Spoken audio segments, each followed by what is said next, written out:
సంప్రదాయం మామిడి పండు వంటిదంటారు మహితాత్మ. పిందెగా ఉన్నప్పుడు దాని రుచి వగరుగా ఉంటుంది. కొంతకాలం తరువాత రుచి పుల్లగా మారుతుంది. ఎవరికి పులుపు ఇష్టమైతే వారు దానిని ఆరగించి ఆనందిస్తారు.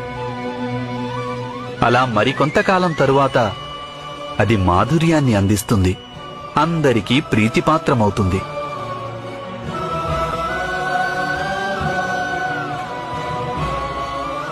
కాని దానికి అంతిమ సమయం వచ్చినప్పుడు అది కుళ్ళిపోతుంది. దాని నుండి దుర్గంధం వస్తుంది మహితాత్మ.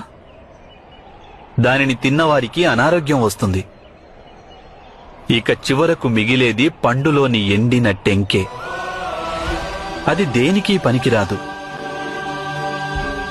నాకు సంప్రదాయం పట్ల వ్యతిరేకత లేదు మహితాత్మ.